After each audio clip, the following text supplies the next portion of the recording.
So I'm just getting ready the motor to start it. I filled it up with oil, and then I cracked this oil line right here and just made sure that the oil pump was working, which it was. So the other spots that I noticed the oil was coming out of when I had the oil pumping out is coming out of the here. That's telling me that it's getting oil all the way up to the top of the head. This is my bench test setup. I just have a car battery. This is the positive hooked up.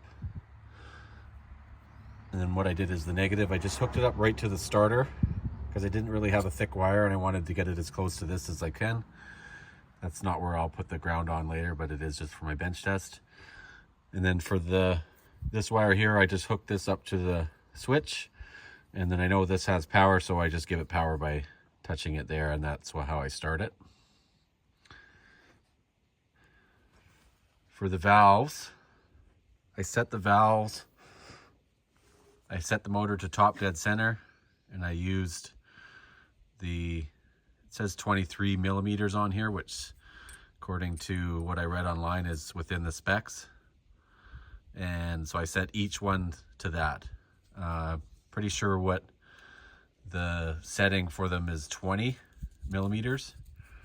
I might readjust this later, but it's easily done. So you just undo this bolt and then that loosens this screw. And then what you do is you just lightly tighten it all the way down when it's at top dead center, and then back this off like a quarter turn and then measure from there. And then once you get the right adjustments, then I just tighten down the locking bolt. So I hooked up a hose, I siphoned it to make sure it was full of water, and then I did the same thing. I just kept cranking this until water came out.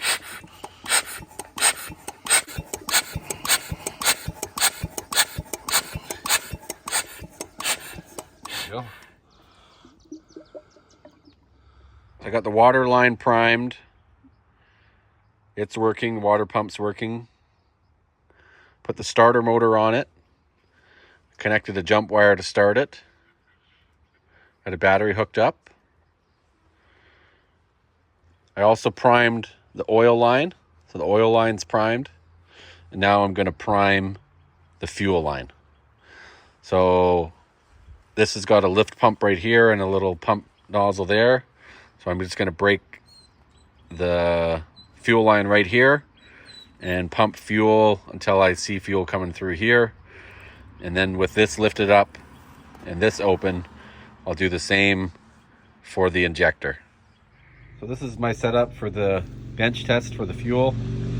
Got the fuel line running into the fuel filter, or the old fuel filter. And then the fuel line comes up here. And I just use the pump over there to get this fuel line filled with diesel. So I've got this bled out here, but I'm just going to kind of show you. Here's the pump here, the little hand pump. I've got this cracked. I don't know if you're going to be able to see it, but as I pump, you'll see fuel come out of there.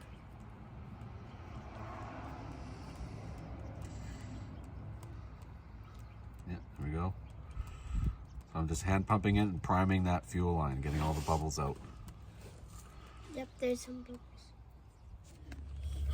So here I'm priming the main fuel line that goes into the injector.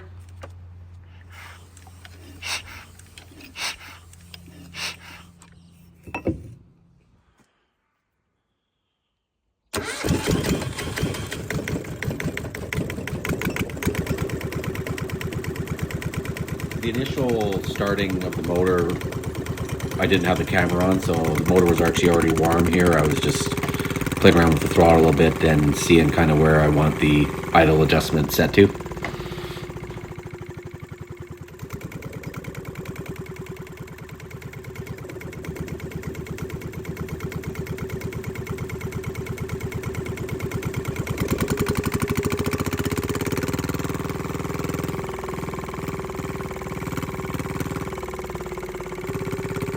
Pretty happy that it was running as well as it did. I still might go back and readjust the valves just to see if it makes a difference, setting it to 0.20 instead of 0.23. But overall, I'm pleased on how well the motor ran. And obviously I still also have to hook up the control box and all of the electronics and stuff, but that'll come later.